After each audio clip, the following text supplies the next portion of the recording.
नमस्कार मित्रों, मैं प्रियांशु आप सभी का स्वागत करता हूं अपने YouTube चैनल एग्जाम एक्सप्रेस में। कल हम लोगों ने तटीय भागों में कौन कौन सी सीमाएं बनती हैं उसके बारे में पढ़ा था कि हमारी कौन कौन सी सीमाएं यहाँ से बनती हैं तटीय प्रदेशों से। तो आज उसी के आगे हम लोग पढ़ेंगे कि हमारे भारत का जो तटीय क्षेत्र है, तटीय क्षेत्र का क्या महत्व है और उनसे क्या क्वेश्चन बनते हैं। जैसे यहाँ से क्वेश्चन हमारा बनता है कि भारत के तटीय सीमा से लगने वाला सबसे बड़ा क्षेत्र कौन सा है, सबसे बड़ा राज्य कौन सा है। तटीय तटीय भारत का वो कौन सा राज्य है जो सर्वाधिक तटीय सीमा वाला बनाता है, तो हमारा गुजरात का है।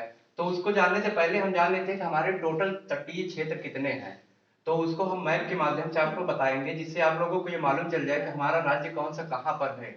तो बात करें अगर पहले की हम, तो ये हो गया हमारा गुजरात, ये पहला नंबर।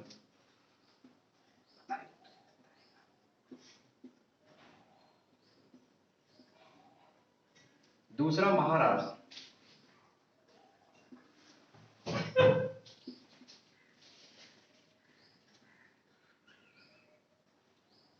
तीसरा हमारा गोवा है,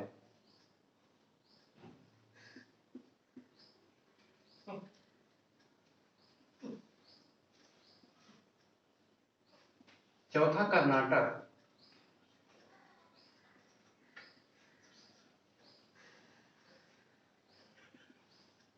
पांचवा हमारा केरल है।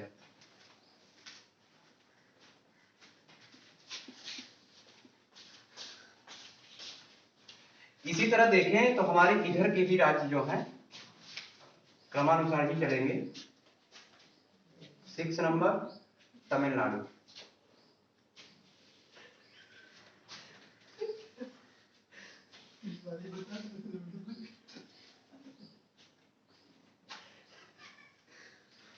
आंध्र प्रदेश, 7वां आंध्र प्रदेश,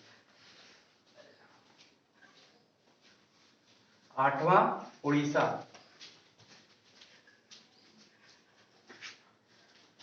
9वां हमारा वेस्ट बंगाल यानी पश्चिम बंगाल, पश्चिम बंगाल।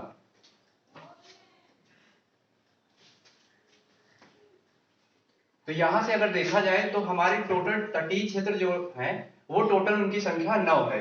यानी पहला गुजरात, दूसरा महाराष्ट्र, तीसरा गोवा, चौथा कर्नाटक, पांचवा केरल, छठा तमिलनाडु, सातवां आंध्र प्रदेश, आठवां उड़ीसा और 9वां पश्चिम बंगाल। यहां से सबसे इंपॉर्टेंट क्वेश्चन ये पूछा जाता है कि भारत का वह कौन सा राज्य है जो सर्वाधिक तटीय सीमा वाला राज्य बनाता है। तो वो हमारा गुजरात है। सर्वाधिक तटीय सीमा वाला राज्य कौन सा है, वो गुजरात है। गुजरात की सीमा सबसे ज्यादा बनाता है तटीय क्षेत्रों से, यानी यहां से बनता है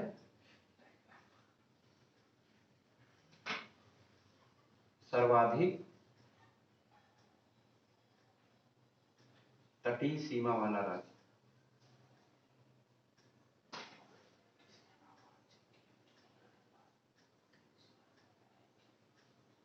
वो हमारा हो जाएगा गुजरात। सर्वाधिक तटीय सीमा वाला राज्य कौन सा है, वो गुजरात है। जो यहां से यहां दमन और दीव तक, ये दमन और दीव तक, ये अपना दमन दीव तक, यहां तक इसका राज्य लगता है। यहीं से एक दूसरा क्वेश्चन भी बनता है कि भारत का वह कौन सा राज्य है जो तटीय क्षेत्र में सबसे कम सीमा बनाता है। तो वो हमारा हो गया गोवा, वह हमारा हो गया गोवा।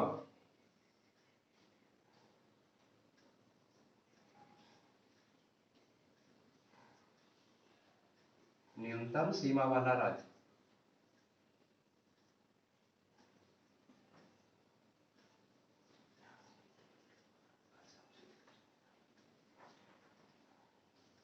न्यूनतम सीमा वाला तटीय राज्य। ये हो गए हमारे सर्वाधिक सीमा वाला तटीय राज्य, ये गुजरात है। और न्यूनतम सीमा वाला तटीय राज्य गोवा है। यहां से कई क्वेश्चन हमको देखने को मिलते हैं। तो इसको हम दो पार्ट में देखेंगे। पहले हमारा ये जो 5 तटीय राज्य है इसको हम पश्चिमी तट के रूप में देखेंगे, और जो 4 ये राज्य हैं इसको हम पूर्वी तट का नाम दे देते हैं। तो आइए पहले हम पश्चिमी तट के बारे में पढ़ें, उसके बाद पूर्वी तट के बारे में पढ़ते हैं कि पूर्वी पश्चिमी तट के हमारे क्या क्या कौन कौन से भागों में बांटा गया है, उनकी क्या इंपॉर्टेंस है, वो सब हम यहाँ पर आज देखेंगे कि हमारा यहाँ पर क्या इंपॉर्टेंस है इसका। तो ठीक है दोस्तों, अगर आप लोग इसका स्क्रीनशॉट लेना चाहें तो मैं इसको जूम कर दे रहा हूं, आप लोग इसका स्क्रीनशॉट वगैरह ले सकते हैं।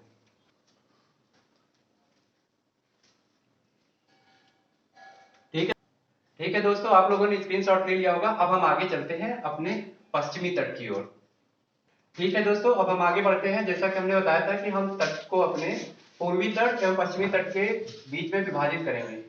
पूरे राज्य तो मालूम ही होगा कि कौन कौन से कहां से लग रहे थे। अब हम बात करते हैं पहले पश्चिमी तट की।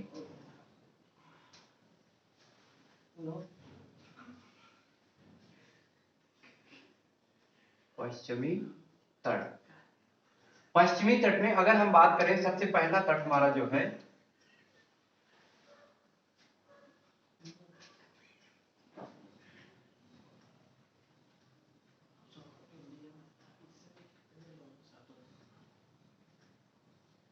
वो हमारा गुजरात से दमन दीव, दमन एवं दीव,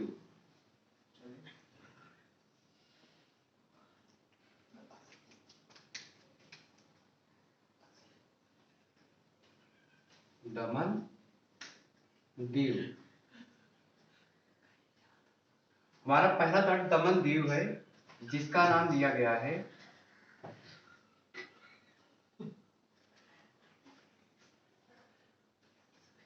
गुजरात का तटीय प्रदेश, जिसको गुजरात का तटीय प्रदेश कहते हैं।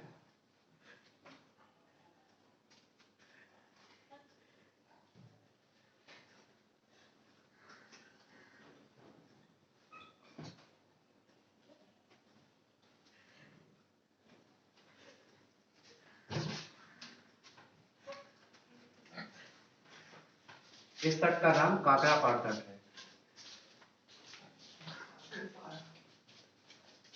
काकरापाड़ तट,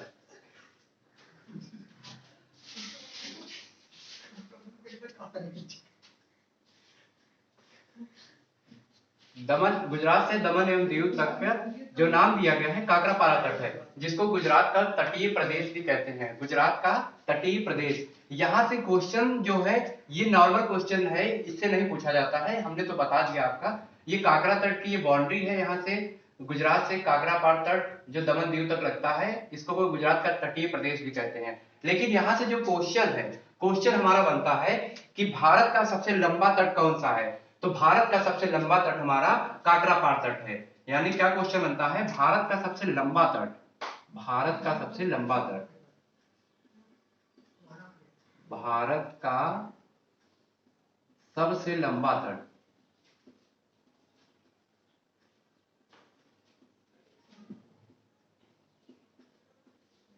भारत का सबसे लंबा तट, अगर पूछा जाए भारत का सबसे लंबा तट कौन सा है, तो आपका काकरापाड़ तट होगा।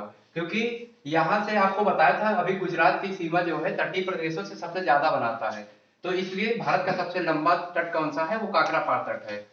यहां से बस इतना ही है, बाकी हम आगे चलेंगे अपना दमन एवं दीव, दमन एवं दीव से लेकर गोवा तक, दमन एवं दीव से लेके गोवा तक, इसको अलग मार्कर से हम डिनोट कर दे रहे हैं। ये गोवा, दमन एवं दीव से गोवा, ये गोवा हो गया हमारा, गोवा, दमन एवं दीव ये है, ये हमारा गोवा हो गया। लेकिन दूसरे पे चलने से पहले हम थोड़ा सा इसमें कुछ बता देना चाहते हैं कि भारत का ये जो विवाद चल रहा है, भारत का सीमा विवाद है, वो इसमें सुर्खियों में है, क्योंकि भारत का सबसे बड़ा सीमा विवाद जो हमारा है वो है सरक्रीक, जो यहां से गुजरती है। सरक्रीक एकदम बाउंड्री है, क्या कहते हैं इसको, सरक्रीक, सरक्रीक रेखा, ये भारत का सबसे बड़ा सीमा विवाद है सरक्रीक, जो पाकिस्तान और भारत के बीच में है। तो यहां से भी क्वेश्चन देखने को मिला है। अभी फिर पिछले पेपर में देखा था हमने, बैंक के पीओ वाले क्वेश्चन में आया था, उसमें ये पूछ लिया था कि सरक्रीक रेखा भारत के किस अक्षांश के बराबर या समांतर के बराबर है। तो यहां से अगर क्वेश्चन पूछा जाए अक्षांश रेखाओं के बारे में, तो ये कहा जा सकता है कि सरक्रीक रेखा लगभग 24 डिग्री, लगभग 24 डिग्री उत्तरी अक्षांश के समांतर है। सरक्रीक रेखा भारत के उत्तरी अक्षांश के 24 डिग्री उत्तरी अक्षांश के बराबर है। या दूसरा क्वेश्चन एक पूछ लेगा घुमा के कि 24 डिग्री चैनल किन दो देशों के बीच के विवाद का कारण बना है। 24 डिग्री चैनल किन दो देशों के बीच के विवाद का कारण है, तो वो हमारा यहीं से जाता है 24 डिग्री चैनल, जो सरक्रीक विवाद का कारण बना है, सरक्रीक। ठीक है, अब अगला चलते हैं, जो हमारा दमन दीव से लेके गोवा तक का है, इसका नाम क्या दिया गया है दोस्तों? इसका नाम कोंकण तट बोला गया है, कोंकण तट, कोंकण तट, जो दमन और दीव से गोवा तक है। अब इसकी क्या विशेषता है?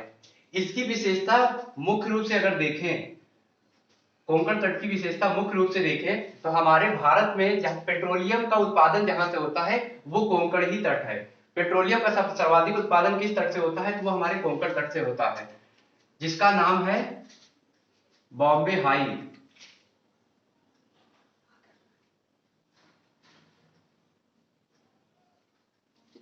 बॉम्बे हाई, बॉम्बे हाई लिखो या बॉम्बे हाई लिखिए, दोनों एक ही है। बॉम्बे हाई जो आपका दमन एवं दीव, ये पेट्रोलियम उत्पाद है, ये यहाँ पर, ये दमन एवं दीव है ना, ये है हमारा, यहाँ से पेट्रोलियम का उत्पादन होता है, ये है बॉम्बे हाई। यहाँ से क्वेश्चन पूछते हैं कि भारत का वह कौन सा क्षेत्र है जहां से पेट्रोलियम का सर्वाधिक उत्पादन होता है, तो वो हमारा बॉम्बे हाई है, जो कोंकण तट पर से स्थित मिलता है।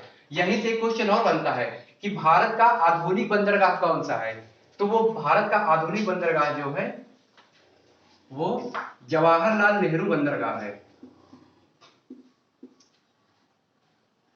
जवाहरलाल नेहरू, जवाहरलाल नेहरू बंदरगाह है। यहां से क्वेश्चन ये भी पूछ लेता है जवाहरलाल नेहरू कि भारत का सबसे व्यस्ततम बंदरगाह कौन सा है। भारत का सबसे व्यस्ततम बंदरगाह की अगर बात आए तो वो हमारा जवाहरलाल नेहरू बंदरगाह है। कौन सा बंदरगाह है? जवाहरलाल नेहरू बंदरगाह। या इसी को हम बोल सकते हैं महाराष्ट्र का तटीय प्रदेश, महाराष्ट्र का तटीय प्रदेश, महाराष्ट्र का तटीय प्रदेश। या क्वेश्चन घुमा के पूछ सकता है कि वह कौन सा तटीय प्रदेश है, तटीय प्रदेश, कि वह कौन सा तटीय प्रदेश है जहां से पेट्रोलियम का सर्वाधिक मात्रा में उत्पादन किया जा सकता है, तो वो हमारा है जवाहरलाल नेहरू बंदरगाह, जो कि दमन एवं दीव में बॉम्बे हाई, यहां से हमारा पेट्रोलियम उत्पाद प्राप्त होता है। अब हम आगे बात करते हैं कि हमारा अगला कौन सा तटीय क्षेत्र आएगा। अगले क्षेत्र की बात करें तो हमारा गोवा से लेके मैंगलोर तक, गोवा से लेके मैंगलोर तक, ये मैंगलोर, मंगलोर, गोवा से लेकर मंगलोर तक का तटीय क्षेत्र, ये हमारा कन्नड़ का तटीय क्षेत्र कहलाता है।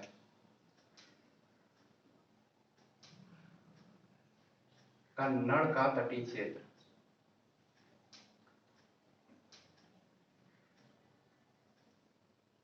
कन्नड़ तट बोलते हैं, कर्नाटक का तटीय क्षेत्र, कन्नड़ तट या कर्नाटक का तटीय क्षेत्र।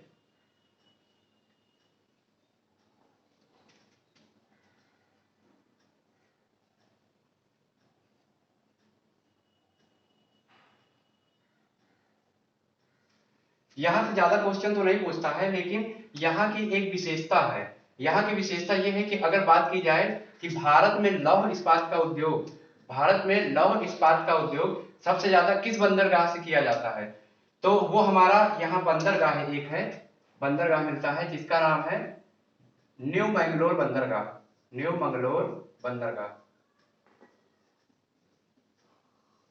न्यू मंगलोर बंदरगाह।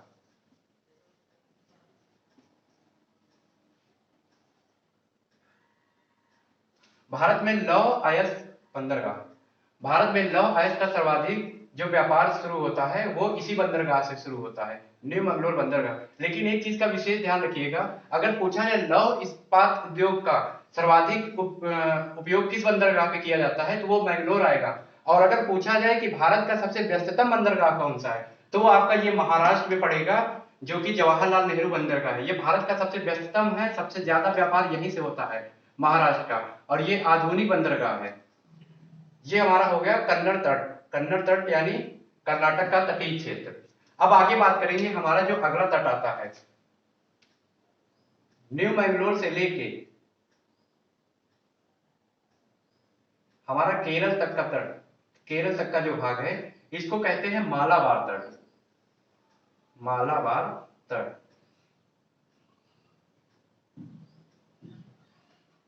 मालाबार तट सबसे महत्वपूर्ण तट यही है हमारा कि ऊपर से देखा जाए पश्चिमी भाग में तो सबसे ज्यादा महत्वपूर्ण हमारा मालाबार तट आता है। मालाबार तट की क्या उपयोगिता है, इसका क्या इंपॉर्टेंस है, हम इसको पहले देखते हैं। मालाबार तट को हम ये भी कह सकते हैं केरल का तटीय प्रदेश,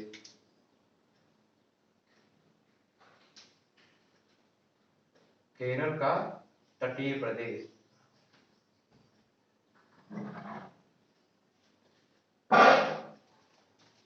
ये तट हमारा सबसे इंपॉर्टेंट है। इंपॉर्टेंट इसलिए है क्योंकि ये मानसून से रिलेटेड है और यहाँ पर हमारी मिट्टियों से रिलेटेड है, यहाँ पर और देखा जाता है हमारी आणविक खनिज जो है सब कुछ मालाबार तट पर ही निर्भर करता है। अगर देखा जाए तो सर्वाधिक मात्रा में पूछते हैं कि हमारे भारत में ऐसा कौन सा राज्य है या ऐसा कौन सा तट है जहां पर लेटेराइट मिट्टी पाई जाती है, तो वो हमारा कौन सा तट है, मालाबार तट है। मालाबार तट यहाँ पर लेटेराइट मिट्टी, लेटेराइट मिट्टी कहां पाई जाती है, लेटेराइट मिट्टी। लेटेराइट मिट्टी की बात करें तो इसकी क्या उपयोगिता है, लेटेराइट मिट्टी को देखकर ये लगता है एक क्वेश्चन हमारे साथ और बना सकते हैं कि हम भारत में नारियल का उत्पादन सबसे ज्यादा कहां होता है, तो आपको मालूम होगा लेटेराइट मिट्टी नारियल के खेती के लिए सबसे महत्वपूर्ण है। तो ये लेटेराइट मिट्टी यानी नारियल का उत्पादन, तो यहाँ पर नारियल का उत्पादन होता है कि भारत में सबसे ज्यादा नारियल का उत्पादन कहाँ होता है, वो हमारा केरल राज्य में होता है या मालाबार तट में होता है, लेटेराइट मिट्टी नारियल। अगर देखा जाए तो मानसून की बात हमने की, मानसून भारत में सबसे पहले मानसून कहां पर आता है, अगर ये बात की जाए तो भारत में सबसे पहला मानसून हमारा केरल का तटीय प्रदेश, इसको कह लें या मालाबार तट कह लें, मालाबार तट में सबसे पहले मानसून आता है। यानी यहां से एक क्वेश्चन बनता है कि मानसून कि सबसे पहले मानसून कहां पर आता है, तो सबसे पहले मानसून हमारा मालाबार तट में आता है या केरल के तटीय प्रदेश में आता है मानसून। अब बात करते हैं आणविक खनिज की। हमारे यहाँ थोरियम पर्याप्त मात्रा में पाया जाता है, थोरियम आणविक खनिज है जो कि हमारा इसी मालाबार तट में पाया जाता है, थोरियम, थोरियम। यहाँ पर इतिहास से भी रिलेटेड कुछ क्वेश्चन है लेकिन वो अभी हम आपको यहाँ नहीं बताएंगे, जब हिस्ट्री का टॉपिक लेके चलेंगे तो उसमें आपको बताएंगे, क्योंकि यहाँ पर नील की खेती वगैरह जो होती थी, मोपला वगैरह, वो सब यहीं पर इसी तट में है, तो क्वेश्चन उससे इस समय पूछे जा रहे हैं। तो ठीक है दोस्तों, ये हमारा हो गया पश्चिमी तट, इसको आप लोग स्क्रीनशॉट वगैरह ले लीजिए जिसको जो लेना हो। बाकी अगर कोई इससे रिलेटेड इशू है तो आप हमारे कमेंट बॉक्स में कमेंट कर सकते हैं, कुछ चीज इससे रिलेटेड पूछना हो तो वो कमेंट कर सकते हैं, हम अगली वीडियो में पहले उसको डिस्क्राइब करेंगे फिर अगला चैप्टर लेके चलेंगे। बात अब हमारी बची पूर्वी तट की, पूर्वी तट को हम नेक्स्ट वीडियो में लेके चलेंगे क्योंकि वीडियो को हम ज्यादा बड़ा नहीं करना चाहेंगे जिससे आप लोगों को समझने में आसानी हो। तो प्लीज अगर आप लोगों को ये पसंद आया हो तो आप लोग इसको लाइक कमेंट करते रहिए जिससे हम लोगों को ये हो कि समझने में आप लोगों को आसानी हो रही है, हम लोग अलग तरीके से इसको लेके चले। आने वाले वीडियो में हम ट्रिक के माध्यम से भी आप लोगों को ये याद कराएंगे कि हमारा कौन सा तट कहाँ पर है, वहां पर कौन सा बंदरगाह है और हमारे उद्यान वगैरह कौन कहाँ पर है, सब ट्रिक के माध्यम से बढ़ाया जाएगा। ठीक है दोस्तों, ओके, नमस्कार, थैंक यू।